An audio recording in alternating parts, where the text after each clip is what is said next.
అంటే వీళ్ళకి ఎవడో టెండర్ వేసాడో తెలియకని కాదు, జనాల్ని నమ్మిస్తాం.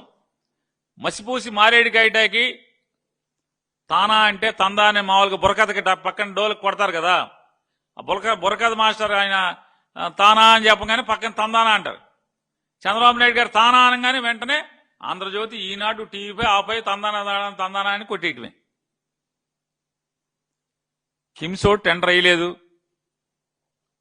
ఎవడు చెప్పాడు? మీ డోలక్ బ్యాచ్కి కిమ్స్ టెండర్ వేసిందని ఎవడు చెప్పాడు?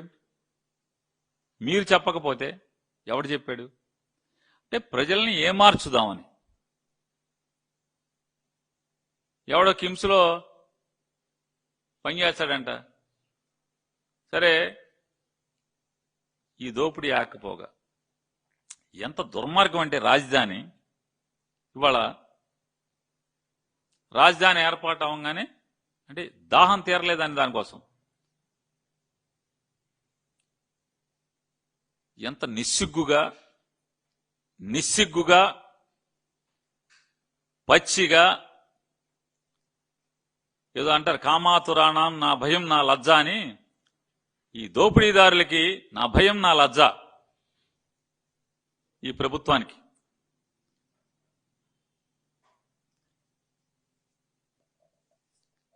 దొండపాటి రామారావు గారు అని చెప్పని అమరావతి రైతు, మందడం రైతు. ఆయన రాముడు గారు మరణించారు. ఎక్కడ మరణించాడు? మరణించింది మీ సభలో. రైతుల సమస్యలు వింటాము, ఇంకా మిగతా పొలాలు మీ ఇళ్ళు కూడా మాకు అప్పచెప్పమని మీరు మీటింగ్ పెడితే ఆ మీటింగ్లో ఆయన ఆవేదన వెళ్ళబుచ్చుతూ చనిపోయాడు. ముందేం చెప్పారు? ఆయనకి స్టంట్లు ఉన్నాయి అందుకని చనిపోయాడు అన్నారు. అక్కడ ఎమ్మెల్యే గారు మాట్లాడతాడు, వైఎస్ఆర్ కాంగ్రెస్ పార్టీ రామారావు గారి శవం మీద రాజకీయం చేస్తుందని చెప్పి మాట్లాడుతున్నారు. కేంద్ర మంత్రి గారు పెమ్మసాని గారు మాట్లాడుతున్నారు, వైఎస్ఆర్ కాంగ్రెస్ పార్టీ శవరాజకీయాలు చేస్తుందని మాట్లాడతారు. నారా చంద్రబాబు నాయుడు గారు మాట్లాడతారు, శవాలను అడ్డం పెట్టుకుని రాజకీయం చేస్తుంది వైఎస్ఆర్ కాంగ్రెస్ పార్టీ అని మాట్లాడతారు. సరే అండి, మేము శవాలను అడ్డం పెట్టి రాజకీయం చేస్తున్నామని అన్నాం. డాక్టర్ సుధాకర్ బాబు చావుని ఈ రోజుకి కూడా, ఆయన మరణించి ఎన్నాళ్ళయింది, ఎన్ని తద్దినాలైనాయి, ఈ రోజుకి కూడా మీరు జగన్మోహన్ రెడ్డి గారి సంబంధం అది, ఆయనకి అనారోగ్య సమస్యలు లేవా? ఎవరేం చేశారు? మీరేమో చంద్రబాబు నాయుడు గారికి వ్యతిరేకంగా ఒక మాట మాట్లాడితే ఉద్యోగంలోంచి రిమూవ్ ఫ్రమ్ సర్వీస్ చేసేస్తారా? పోస్టింగ్ పెడితే మీ మీ మీ దుశ్చర్యలకు వ్యతిరేకంగా ఫేస్బుక్లోనో వాటిలోనో ట్విట్టర్లోనో దాన్ని లైక్ కొడితేనో దాన్ని సస్పెండ్ చేస్తారా? కోవిడ్ టైంలో బాధ్యతగా ప్రవర్తించాల్సినటువంటి ఒక డాక్టర్ బాధ్యత మరిచి అసత్యాలు మాట్లాడినప్పుడు ప్రభుత్వం చర్యలు తీసుకోదా అంటున్నా. మీకు ఒక కమర్షియల్ ట్యాక్స్ ఆయనో లేకపోతే ఎవరో ఒక ఆయన ఫేస్బుక్లో పోస్ట్ పెట్టుకుంటే మీ ఎందుకు సస్పెండ్ చేశారని అడుగుతున్నాను. ఒక సిఐ గారు మీకు నోటీస్ ఇస్తే ఆ సిఐని రిమూవల్ ఫ్రమ్ సర్వీస్ అంటే ఆయన ఉద్యోగం నుంచి నువ్వేమైనా ఉద్యోగం ఇచ్చావా? వాళ్ళ అమ్మా నాన్న కష్టపడి చదివిస్తే చదువుకున్నటువంటి ఆ వ్యక్తి కాంపిటేటివ్ ఎగ్జామ్లో పాస్ అయ్యి ఉద్యోగం తెచ్చుకున్నటువంటి ఒక పోలీస్ అధికారిని నువ్వు ఉద్యోగం నుంచి ఎలా తీసేస్తావు? నువ్వు మాత్రం అసలు మామూలుగా ఆ శవం లేదు, శవం కన్నా అయిపోయింది, బొయ్యికలు కూడా మిగలలేదు, ఈ రోజుకి ఆ ఫోటో పుచ్చుకుని మీరు ఊరేగుతారు, జగన్ చంపాడు జగన్ చంపాడు. ఇక్కడ ఎవడేం మాట్లాడారు? నోటికి శుద్ధి లేకుండా మాట్లాడతారు. రాముడు గారి మరణించాడు. ఎందుకు మరణించాడు?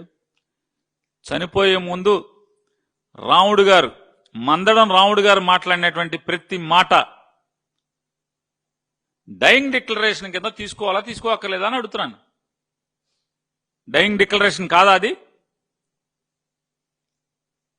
ఏం మాట్లాడాడు?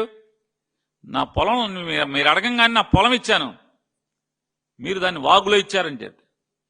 ఆ సిఆర్డీ వాళ్ళకి టైప్ చేసినోడికి ఆ సంతకాలు పెట్టినోడికి కూడా పోయే కాలం అనుకుంటా. చనిపోతా మరణ వాంగ్మూలం లాగా మందడం రాముడు గారు నాకు వాగులో స్థలం ఇచ్చారంటే వాగులో ఇవ్వలేదండి. అరే రికార్డు మాట్లాడతావేంటే? వర్షం వస్తే మునిగిపోతుంది ఆ ప్లాట్లు ఇచ్చినవన్నీ, దాన్ని ఏమంటారు? అరే ఆకాశం మబ్బు పడితే ఆకాశంలో మబ్బులు వస్తే ఆ ప్లాట్లో నీళ్లు ఉంటుంటే మోకాల్లో నీళ్లు ఉంటాయి, ఏమంటారు దాన్ని? వాగులో ఇచ్చామనకు ఏమంటారు? రికార్డులో వాగులో ఇచ్చి కూడా ఉద్యోగం చేద్దామని నువ్వు జైలుకి వెళ్ళిపోతారు బాబు. మీకు అర్థం కావట్లా. నిజంగా రికార్డులో వాగులో ఉంటే చెరువులో ఇచ్చారు కదా, చెరువులో ప్లాట్లు ఇచ్చారు కదా. ఖచ్చితంగా ఎవరెవరు సంతకాలు పెట్టి చెరువులో ప్లాట్లు ఇచ్చారో, రాజధాని అమరావతి రైతులను మోసం చేశారో, రికార్డులో చెరువు ఉన్నోళ్ళని పట్టాలు ఇచ్చినోడు ఎవడున్నాడో చూద్దాం ఏం జరుగుద్దో. గుణశేఖర్ బాబు ఎత్తుకెళ్తాడో చూద్దు కానీ కంగారు ఎందుకు?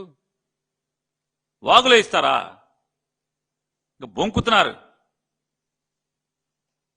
జరచ్చు కదా సిఆర్డీ వాళ్ళందరూ రాజకీయాల్లో. అరే మరణ వాంగ్మూలం ఇచ్చాడు, సిగ్గు లేకుండా సంతకాలు పెట్టి ప్రెస్ స్టేట్మెంట్లు ఇస్తున్నారు మీరు. నా ఇల్లు వదిలేండి రా బాబు అని చెప్పాడు. అరే నా పొలం లాక్కు దెబ్బారు కదా, నా ఇల్లు వదిలేండి అని మాట్లాడుతూ మరణించాడు. ఏమన్నారు? మీ ఆ పాపం మీదిరా అని చెప్పి మాట్లాడారు. వైసీపీ ఎవరన్నా మాట్లాడి ఉంటే, ఒకళ్ళెవరో మాట్లాడి ఉంటే తప్పు కాదా? పొలాలు తీసుకునేప్పుడు అమరావతి రైతులను కూడా ఒకసారి వినండి మీరు. అమరావతిలో ఉన్నటువంటి రైతులందరూ కూడా పొలాలు లాక్కునేప్పుడు అసలు మామూలుగా ఆ మధ్య పిఠాపురం ఎలక్షన్ గిట్టాకి వచ్చారు హైదరాబాద్ నుంచి. ఆడు ఈడు వెంకయ్య పుల్లయ్య ఆడు ఈడు ఎవడెవడో వచ్చేసాడు. అది ఎవడెవడో వచ్చి మీకు ఇక్కడ ఏమైనా జరిగితే ఫస్ట్ మేము వస్తామన్నారు. ఫస్ట్ లేదు, లాస్ట్ లేదు, ఇంతవరకు వెళ్ళి చూసినోడు లేడు. అక్కడ ఘోరాలు జరుగుతుంటే పట్టించుకున్నోడు లేడు. గోతులు పూడితే పూడిసినోడు లేడు, అక్కడ పూడుస్తాకి. రైతులకు పంట పోతే చూసినోడు లేడు. ఫస్ట్ నేను వస్తానని చాలా మంది మాట్లాడారు. ఏపీ ఇన్ సేఫ్ హ్యాండ్స్ అన్నారు. సేఫ్ ఎక్కడ బాబు? యముడి చేతుల్లో ఉన్నాయి. ఇవాళ ఆంధ్రప్రదేశ్ మొత్తం ప్రజలందరి బతుకులు యముడి చేతుల్లో ఉన్నాయి. సేఫ్ హ్యాండ్స్ కాదు, క్రూయల్ హ్యాండ్స్. అలాగే అమరావతిలో భూములు లాక్కుంటాకి అసలు చూడండి, కొమ్మాలపాటి శ్రీధర్ గారు మామూలుగా అసలు ఆయనకి ఒక 5-6 జతలు చెప్పులు అయిపోయినాయి. రోజు అదే పని, కారెక్కడం. ఓటేసిన ప్రజల గురించి లేదు. రోజు పొద్దున్నే బయలుదేరి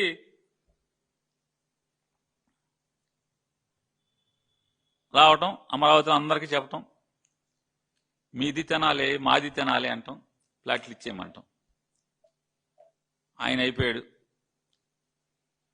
నరేంద్ర గారు, ధూళిపాళి నరేంద్ర గారు, ఆయన ఊరూరు వెళ్తాం, మీది తినాలి మాది తినాలి అని ఒక పాట పాడటం, ఇచ్చేయండి చంద్రబాబు గారికి అని ప్లాట్లు ఇచ్చేయమన్నారు. పెంటపాటి పుల్లారావు గారు, పెంటపాటి కాదు ఆయన పత్తిపాటి పుల్లారావు గారు. పుల్లారావు గారు కూడా, ఆయన కూడా గుంటూరు అవతల ఒంగోలుకి ఆనుకుని ఉంటాడు.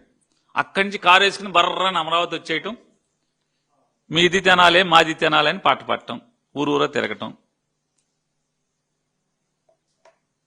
ఆలపాటి రాజా గారు, ఆయన తెనాల నుంచి బర్రని వచ్చేయటం, 2 నియోజకవర్గాలు దాటుకుని ఆయన మీది తినాలి మాది తినాలి అని పాట పాడుకుంటా ఊళ్ళెంబడి తిరిగారు. అందరినీ పొలాలు ఇచ్చేయండి అన్నారు.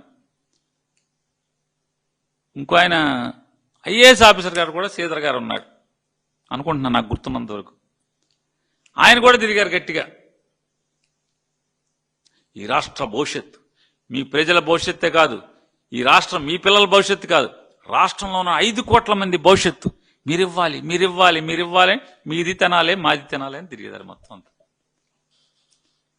ఈ తెనాలి బ్యాచ్ అంతా తిరిగి పొలాలు తీసుకున్నారు.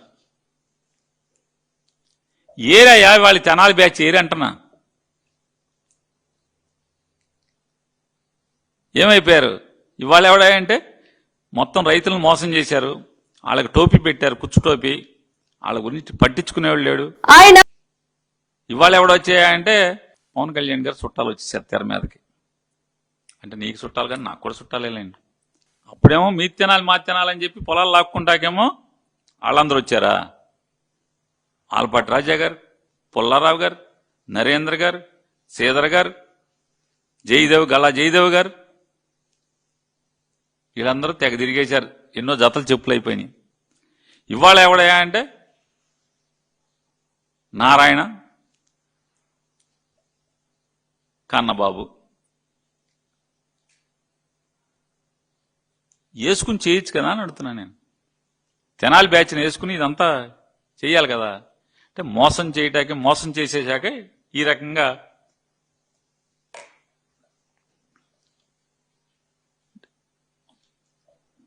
వాళ్ళు అంటే పొలాలు లాక్కుంటాకేమో వాళ్ళు, సున్నం పోయిటాకేమో వీళ్ళు. ఈ పరిస్థితిలో పాపం ఎలక్షన్కి నెల్లూరులో వడ్డీకి అప్పిచ్చే వాళ్ళందరూ కూడా క్యూల్లో ఉంటే ఆటోగ్రాఫ్లు పెట్టినట్టుగా నోట్ల మీద సంతకాలు పెట్టి తెచ్చి మూటలు అప్పు చెప్పాడు పాపం నారాయణ గారు ప్రతి ఎలక్షన్కి. ఇవాళ నారాయణ పరిస్థితి, మంత్రి నారాయణ పరిస్థితి ఏంటయ్యా అంటే పగోడికి కూడా వద్దు అసలు. మామూలుగా అంత కుక్క సాగు చేస్తున్నాడు ఆయన. దారుణం అంటే దారుణం అనమాట. పగోడికి కూడా రాకూడదు. అంటే చంద్రబాబుని నమ్ముకుంటే, చంద్రబాబుని నమ్మితే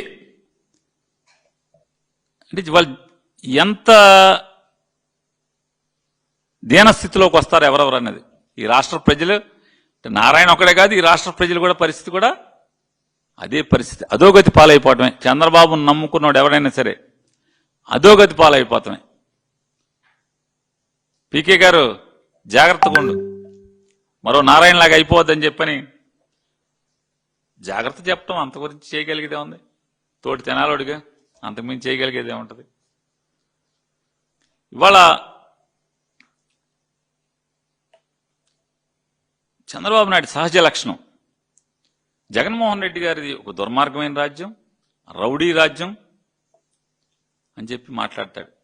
రౌడీజాన్ని సహించను, ఎవరినైనా బేడీలేసి రోడ్డెంపటి నడిపిస్తా అని చంద్రబాబు నాయుడు గారు అంటాడు. మోకాళ్ళ మీద ఉంగోబెట్టి కీళ్లు మక్కిలు ఎరగొడతానని ఇంకో ముఖ్యమంత్రి అంటాడు. సైలెంట్. ఇంకో ముఖ్యమంత్రి అంటాడు 4 Pలు ఉన్నాయి కదా మెడికల్ కాలేజీలో, 4 Pలు PP people's property private profit లాగా ఆ ప్రాఫిట్ ఆపేస్తారనమాట. అట్లాగే కూడా సైలెంట్. ఆ ముఖ్యమంత్రి ఇట్టా అంటాడు. ఇక మన రాష్ట్రానికి చాలా ధైర్యశాలి, దీశాలి,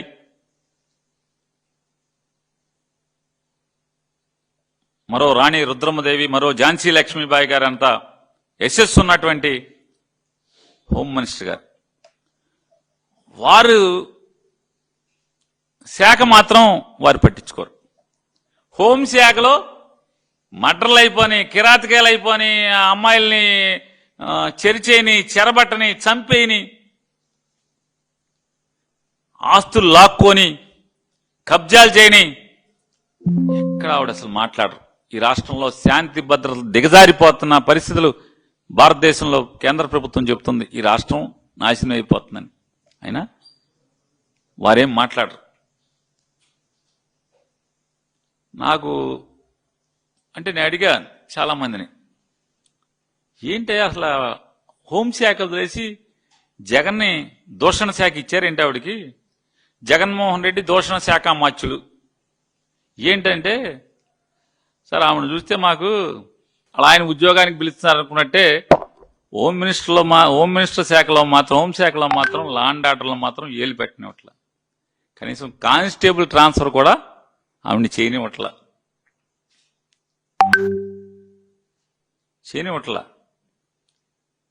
దేనికే అంటే మామూలుగా వెనకటికి మూర్ఛ వ్యాధి ఉన్న వాళ్ళకి మూర్ఛ బెళ్ళేసేవాళ్ళు.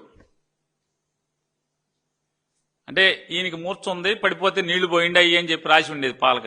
ఇప్పుడంటే మందులు వచ్చేసినాయి కాబట్టి మూర్ఛ వ్యాధికి బాగా అవి కనపడతలా. ట్రబుల్ షూటర్ అనే ఒక పలకేసి ఈవిడ్ని అల్లాడెట్టి చేసేస్తున్నారు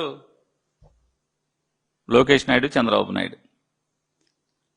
అంటే పేరేమో హోంశాఖ, బ్రాకెట్లేనేమో జగన్మోహన్ రెడ్డి దూషణ శాఖ.